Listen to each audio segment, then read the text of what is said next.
Ang pulong sa Dios buhi ug nagalihok nga gamhanan, labi pang mahait kaysa espada nga duhay sulab ug modulot ngadto sa gitaguan sa kalagong espiritu, sa mga lutahan ug sa mga kauyukan ug mutugan sa mga una-una ug katuyuan sa kasing-kasing. All scripture is God-breathed and is profitable for doctrine, for reproof, for correction, for instruction in righteousness, that the man of God might be mature, thoroughly furnished unto all good works.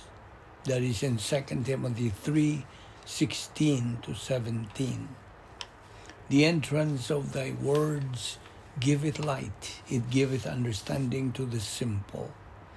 That is in Psalms 119 verse 130. Welcome everyone sa atong adlaw-adlaw pagtuon sa Balaang Pulong sa Dios ubos sa Balbido Evangelistic Ministry.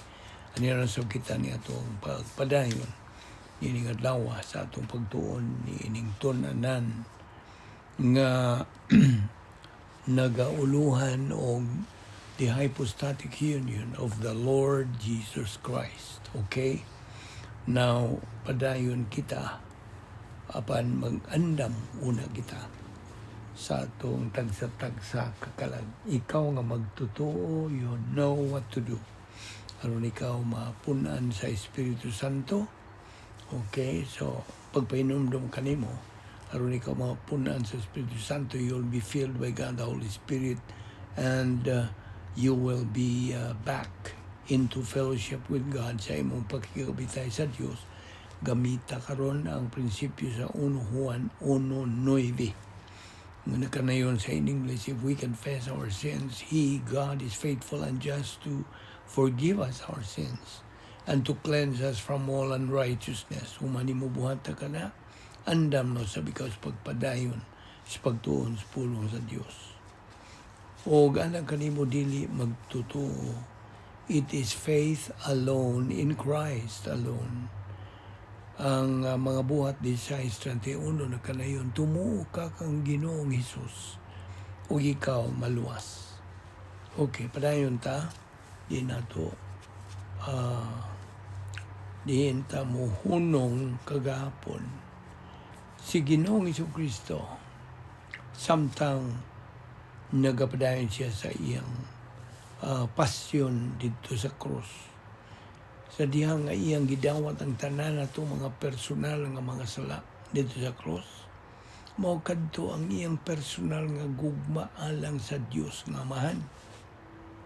O aron ang atong Ginoong Kristo mahimong manluluwas, to be our Savior, He had to become man. Nagpagkatao siya. You see, the Word was made flesh. Diya sa Juan 8:58, kini na kanayon, truly, truly, I say unto you, before Abraham came to being, I was there. O may ingon usab siya. Mao niya ang gipamulong ni Ginoong Kristo, ha? If you love me, deny yourself. Take up your cross. Come, follow me. Mao kana ang priority nato nga mga magtutuo. Unsa pay ubang gipamulong ni Ginoong Kristo, John 19:28, giuhaw ako, I thirst. Diya sa Lucas 23:26, amahan ko, diya sa imong mga kabuti, tugyan ko ang akong espiritu. Okay, so mao kana ang mga pulong ni Ginoong Kristo while He was suffering for our sins at the cross. So, sa iyang pagkatao, in His humanity, si Ginoong Kristo dili kasagaran. He is unique. Revelation 1:18, nagkanayon kini, I am He who lives. I was dead, and behold, I am alive forevermore. I am the first and the last. I have the keys. Now, kining mao mga gipamulong din sa maong bersikulo. Si Ginoong Kristo naghulagway sa iyang pagka-Diyos. See, he is describing here his deity. Kay ayaw na ni kalimti nga si Ginoong Kristo na nag-iyang duha ka mga kinaiya. Diyos nun ug tawanon, divine and human. Ug kining duha ka mga kinaiya nagauban kini. Excuse me. They go together but do not mix. Wa magkasagol. They are separate from each other. They go together in one person. Sa usa lamang ka persona. This is what we mean by hypostatic union. Kaya mo kaniyang buto sa bot. Excuse me. I have to clear my throat. Now, ayaw sa kalimti katong doctrine of kenosis nga diin ang atong Ginoong Kristo iyang gihawas, iyang gihukas ang iyang kaugalingon from utilizing his attributes as deity. Iyang gihukasan, iyang kaugalingon nga dili siya mo gamit sa mga kinaiya sa iyang pagka-Diyos. Samtang siya dinhi ining kalibutan na to glorify himself. See, Revelation 1:18 again, I am he who lives, I was dead, and behold, I am alive forevermore. John 1:1, in the beginning was the Word. John 6:62, what then if you should see the Son of Man ascend where he was before? John 5:25, truly, truly I say to you. Okay, verse 27, and he gave him authority. The Son of God said so, nagaingon ini, nga siya Diyos. At the same time, he was true man. Si Ginoong Kristo mismo nagasulti ini. So, ang persona ni Ginoong Kristo, dili kasagaran. Colossians 1:17, and he is before all things, and by him all things consist. Hebrews 1:3, who being the brightness of his glory and the express image of his person, and upholding all things by the word of his power, when he had by himself purged our sins, sat down on the right hand of the Majesty on high. Hebreano 10:12, but this man, after he had offered one sacrifice for sins forever, sat down on the right hand of God. Verse 14, for by one offering. Now, nakalimot na ba sa Great Power Experiment? Kining Great Power Experiment, kini may kalabutan sa hypostatic union ni Ginoong Kristo, emphasizing sa iyang pagkadili kasagaran, emphasizing his uniqueness. Ug dinhi sa katuigan sa simbahan, itang mga magtutuo ought to use this power experiment. Kanang sugyot, gimando, giawhag, giagda kita nga mga magtutuo nga mo gamit kita ni ining maong gahom, this power experiment. Si Ginoong Kristo labaw sa tanan as a human being tungod sa pagkadili kasagaran sa iyang hypostatic union. Ang mga kinaiya sa pagka-Diyos ni Ginoong Kristo ug ang mga kinaiya sa iyang pagkatao were not diminished. Wa mo kunhod. The miracles nga himo ni Ginoong Kristo, mga butang kadto done as his being the creator, as God. Now, sama niya itong kanang banhaw niya ni Lazaro. Lazarus was brought back to life. Unsa pa? Ang tubig nga turned to wine. Unsa pa? The 5 fishes and 5 loaves of bread multiplied to many to feed, gipakaon ang libuan ka mga tao. Now, timan ikatong Roma 10:17, ha? Faith cometh by hearing, and hearing by the word of God. So, sa ako nang ginayon di padugay, ang mga kinaiyang Diyos nun, ang mga kinaiyang tawhanon ni Ginoong Jesucristo, wa ni sila magkasagol. They never mix together. Now, wanto tamati, may tungod ni Maria, ang inahan ni Ginoong Jesucristo. Okay? Ang pangutana, kay kini, this is very controversial. Naghanang lantugi ba ini. Is Mary really the mother of God? Ano pangutana? Si Maria, tinuod ba nga inahan sa Diyos? Ang Biblia, wala mga ingon nga, in the beginning, Mary was already there. Wala. Bantay ba mo? Nakalinggat ba mo diha sa Biblia? Wa ang Biblia mag-ingon nga sa sinugdanan diha na si Maria. In the beginning, Mary was already there, etc. Si Ginoong Jesucristo, paminaw, si Ginoong Jesucristo, wa mo gamit sa iyang mga kinaiya nga Diyos nun. Aron sa ingon niya na, nga iyang kunuhay nga matuman ang kabubuton sa Diyos kamahan. Wa siya mo gamit sa Diyos nun niyang mga kinaiya. Iyang gihukasan niya ang iyang kaugalingon by not utilizing sa mga kinaiyang Diyos nun, samtang diha siya sa iyang hypostatic union to glorify Himself. Lahi siya gikan sa Diyos kamahan, and from God the Holy Spirit. Okay? In that He is man. You see? Kita nimo? Diha nakalahi niya. Lahi siya gikan sa Diyos kamahan o sa Diyos Espiritu Santo kay siya tao. He is also different from man in that He is God.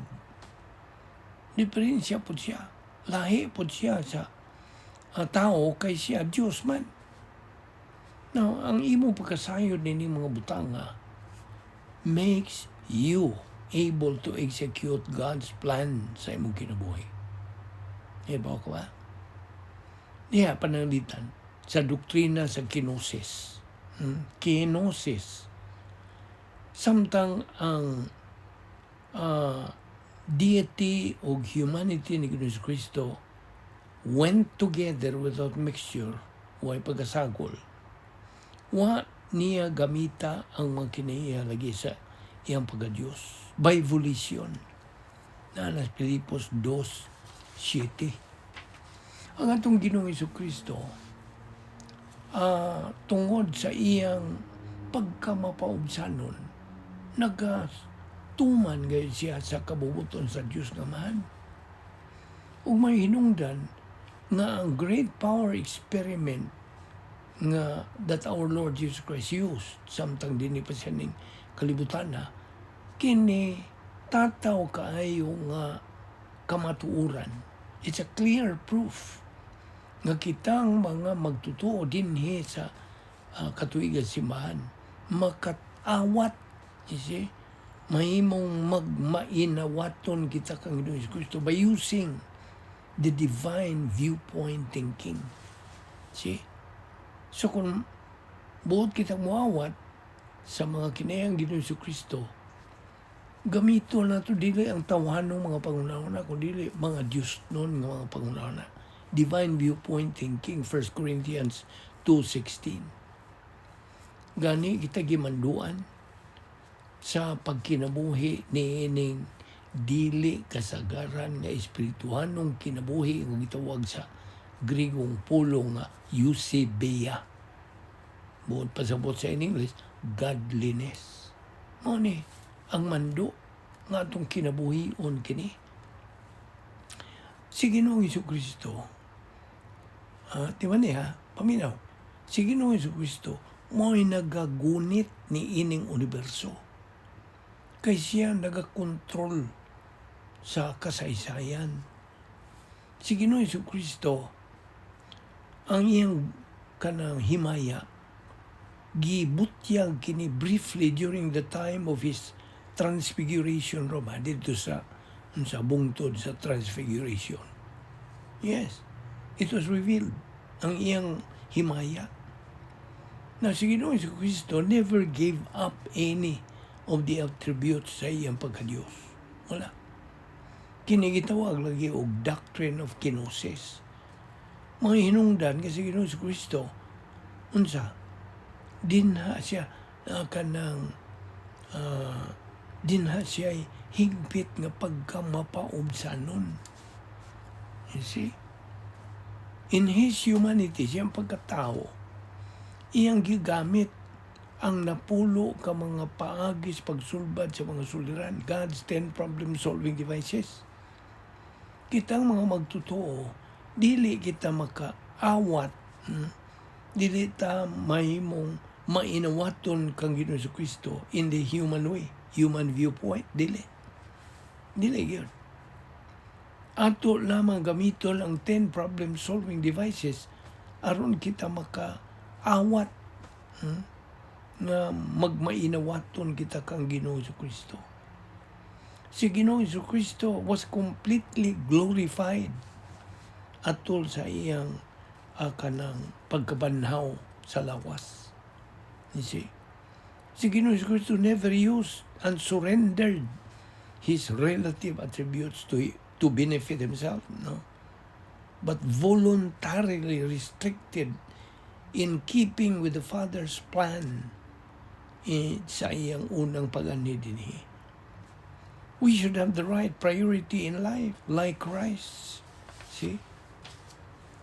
Magbaton na yun kita sa kanang himo sa tukma, husto, o nga pasiuna sa kinabuhi.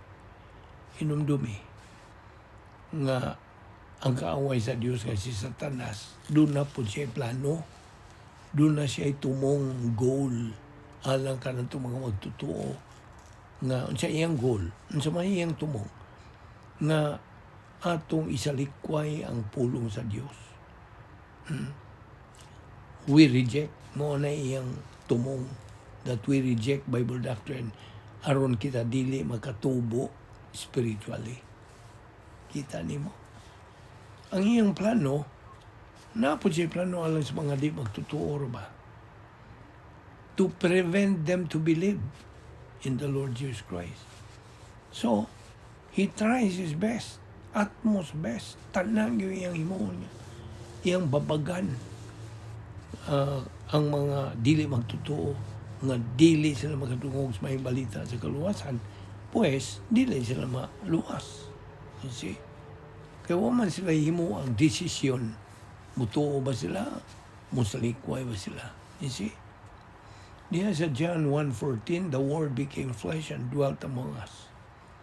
Luke 4:14-18, and Jesus returned in the power of the Spirit into Galilee, and there went out a kanang fame of him through all the region round about. Now, sa dihang ang pulong sa Diyos mando kanato mga magtutuo nga magmainawaton tang Ginoong Jesucristo. Hinumdumi yun ang doktrinas kenosis. Hinumdumi. Si Ginoong Jesucristo agad lang yun siya sa pulong sa Diyos. He depended on Bible doctrine. He depended on God the Father and God the Holy Spirit. Mora yun. Then sa John 18 verse 6, when Jesus said, I am He, I am He, kini si Judas Iscariote drew back and fell to the ground. See?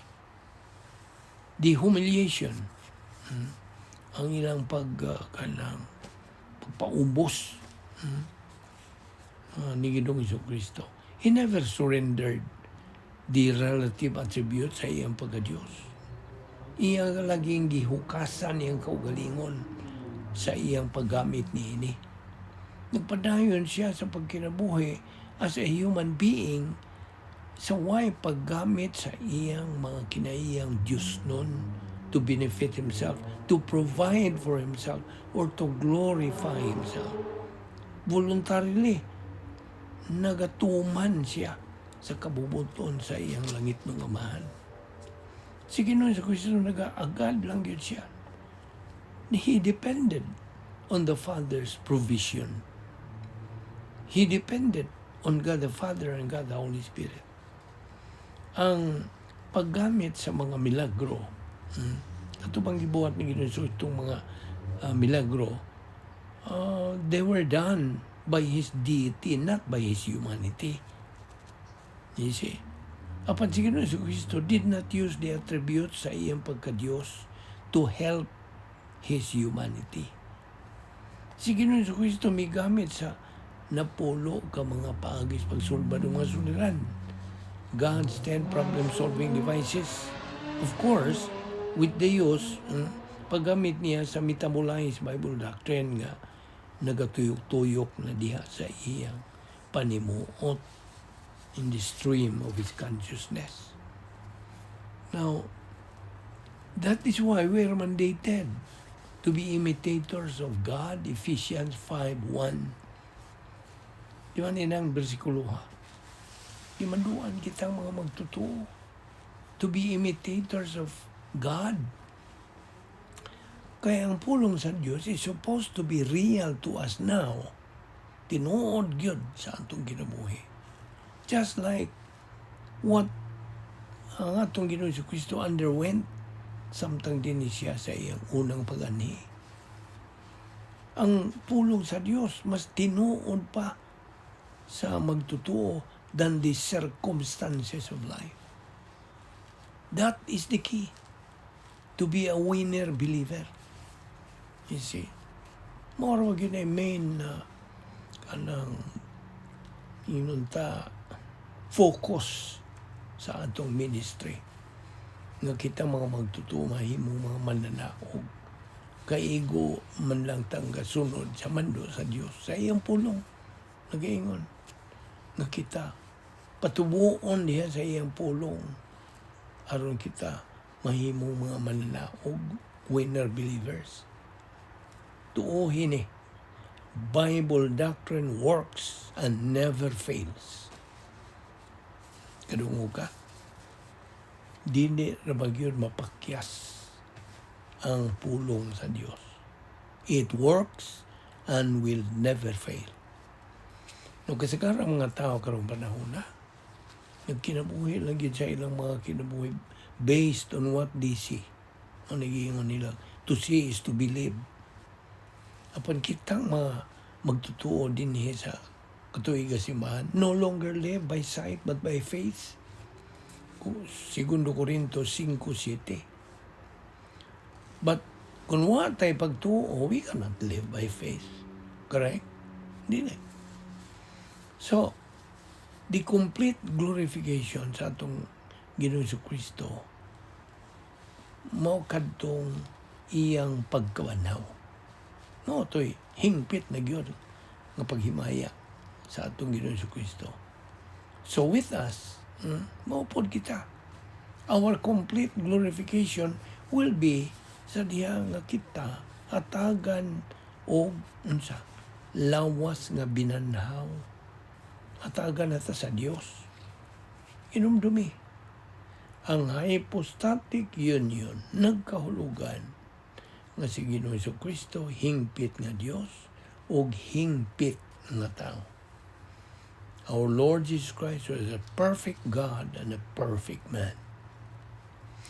Now, bahin gihapon sa Doctrine of Kenosis, ang sabot na sabot, ang mga kanang kinaiya ni Ginoong Kristo sa iyang pagkatao, in His humanity, wa to mag-agad sa mga attributes usab sa iyang pagka-Diyos.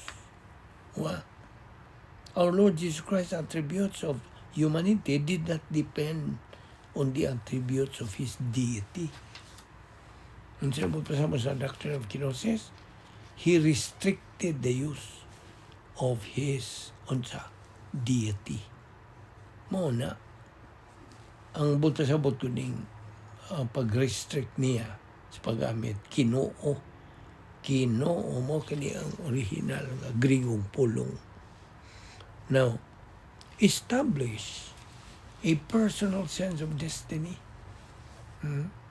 Pag-establisar o personal sense of destiny to be able to succeed sa imong espirituhanong kinabuhi.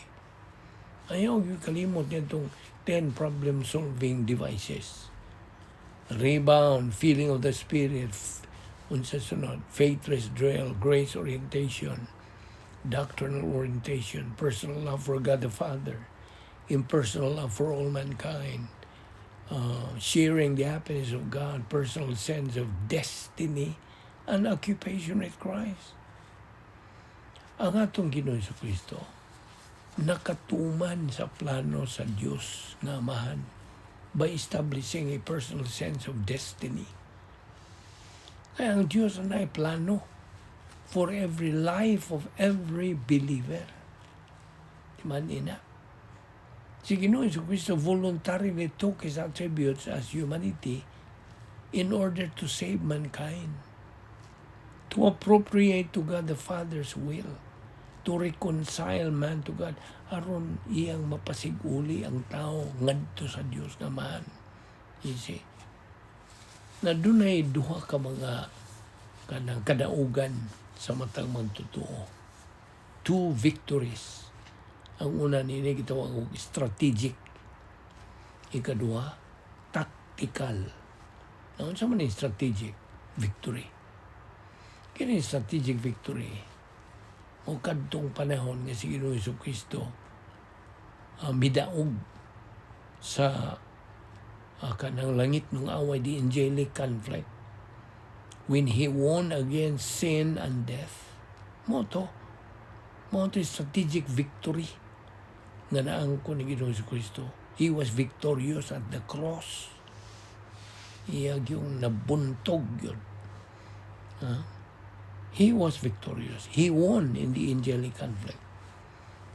When iyang gibuntog ang sala ug ang kamatayon. Unya ang tactical, mao kining when believers become winners in life. Mao kani tactical. Ug mao kani atong tumong ingon nga mga magtotoo niini katuiga simbahan to reach this tactical, attain this tactical victory. Sa diha kita nga mahimong mga mananaog sa kinabuhi. Now, pangutan na, what is the manifestation sa kenosis ni Ginoong Jesucristo about our Lord Jesus Christ being tempted by Satan? Ana, di Mateo 4, 1 nga to sa 10. Now, there are temptations ni Ginoong Jesucristo nga gibuhat ni Satanas. Na katong pag tintal ni Satanas sa atong Ginoong Jesucristo mo to'y evidence testing. Ang naguna nini, make these stones to bread. Himo ang kanang pan o tinapay kining bato. Now, of course, si Ginoong Jesucristo samtang atubang siya nining maong pag tintal kaniya. Unsa may ang gamit? Pulong sa Dios. Our Lord Jesus Christ used Bible doctrine to confront the devil. Unsa gisulti niya sa Deuteronomy 8:3 o Mateo 4:4. Ang tao dili mabuhi pinagi sa tinapay lamang, kundi pinagi sa pulong sa Dios nga magagula sa baba sa Dios. So, nga itong Ginoong Jesucristo, mikutlo, he quoted the Old Testament verse, Deuteronomy 8:3, Lucas 2:52, kita nasayod na nga si Ginoong Jesucristo, mitubo siya in stature and truth, kamatuoran. Karon, kitang mga magtutuo ni katuigang simbahan, na ay mando maghihatag sa Dios kanato. Segundo Pedro 3:18, tubo niya sa grasya o kay balo kang Ginoong Hesukristo. Tubo. Unsaan? Pinaagi niya itong itabuhat, adlaw-adlaw ang pagtuon sa pulong sa Dios. This is the process, the mechanism nga gihatag sa Dios kanato. Unsaan nato pagkahimo mananaog. You see?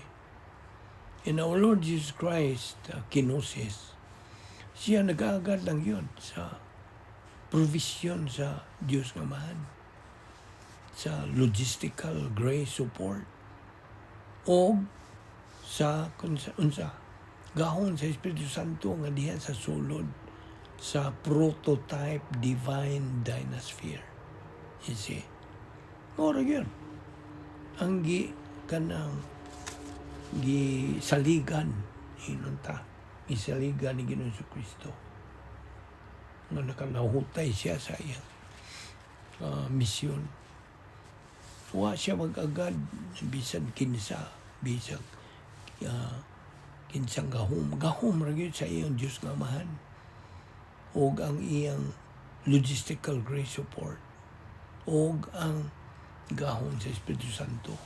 Mao didto ra gyud siya puyo sa sulod sa iyang divine dynasphere, which is prototype. Now, adto tanimo nga magtotoo. Sa diha nga moabot ang tentasyon di sa mong kinabuhi. Nato ba nga mga magtotoo? Ay tintalon man yuta. When temptation comes to our life, unsa may itong gawiton? Ayaw lagi kalimot. Pulong sa Dios. Mora na gahom nga way makatumpag. So ako malikol sa diha nga kita atubangon na o mga tentasyon sa atong kinabuhi, gamiton ta ang pulong sa Dios to confront it. Bible doctrine should circulate now diha sa atong panimuot, nagatuyok-tuyok na kini. Now, kadtong pag-humiliate nila, pagdaot nila, pagpaus-us nila ni Ginoong Jesucristo, mo ito ang paggamit ni Ginoong Jesucristo sa doctrine of kenosis. Unsa man gyud, buot ba sa buot? What is the true concept of kenosis? Now, it is emptying himself. Sige rin si Kristo ang buot pasabot. Emptying himself in the independent use of his divine attributes. See? Iyang gihukasan ang iyang kaugalingon. Wa mo gamit sa Ginoong Kristo sa iyang mga kinaiyang Diyos nun aron sa pagtuman sa plano siyang Amahan for the Lord Jesus Christ life in His first advent. See? Si Ginoong Jesucristo voluntarily took upon Himself the form of man sa kanang dagway sa tao. Wa siya mo pahimos sa paggamit og mga kinaiya sa iyang pagka-Diyos for His own benefit while in His hypostatic union. Wa. Niya Pilipos 2:5 at 8. Ato sa versikulo 5. Let this mind be in you, which was also in Christ Jesus. Verse 6. Who, being in the form of God, did not consider it robbery to be equal with God. Verse 7. But made himself of no reputation, taking the form of man. Okay? No. Taking the form of a bondservant and coming in the likeness of men. Verse 8, and being found in the appearance as a man, he humbled himself and became obedient. You see, Now, diya sa John 17:5, "And now, O Father, glorify thou me with thine own self, with the glory which I had with thee before the world was." So, sige na sa Kristo nag-aampo for his strategic victory. Nga siya makaabot ngayon siya dito sa cross. Si Isaias, may propesya, may tagna, nga a power system will indwell o mo control kang Diyos Kristo. Gitagna na ni Isaias nga na ay sistema sa gahom nga puyo diha kang Diyos Kristo magakontrol kaniya. So, sige no, si Kristo may eksperimento niini. O siya, nagmadinawagon. He was successful. Nalampuson. So, ayaw kalimtikin yung mga bersikulo nga akong ihatag kanimo. Isaiah 11:1-2, Matthew 12:18-28, Luke 4:18-20, John 16:13-14, 2 Corinthians 3:1-3. Ang pagkatao ni Ginoong Kristo, it was His humanity that carried our sins. See, ang iyang pagkatao, dili ang pagka-Diyos. Diha sa iyang hypostatic union, iyang gigamit ang matag kanang resources, human resources, na maong pulong sa Diyos. Lucas 2:52, "And Jesus kept increasing in wisdom and stature, and in favor with God and men." Now, this Hebrews 10:5-10, verse 5, "Wherefore, when he cometh into the world," verse 6, "in burnt offerings and sacrifices for sin." Verse 7, "Then said I, lo, I come," in the volume of the book. Verse 8, above, when he said, "sacrifice." Verse 9, "Then said he, lo, I came to." Verse 10, "By the which will we are sanctified through the offering." Philippians 2:7, "But made himself the Lord Jesus Christ, ambot pasabot, of no reputation, and took upon." Verse 8, "and being found." Now, niya prinsipyo. Si Ginoong Kristo na himong tao aron siya mahimong manluluwas. He had to become humanity. He had to become a man to be the Savior. Only the humanity of the Lord Jesus Christ could bear our sins in order to be the mediator. Ang iyang pagkatao, dili ang iyang pagka-Diyos. You see, 1 Peter 2:24.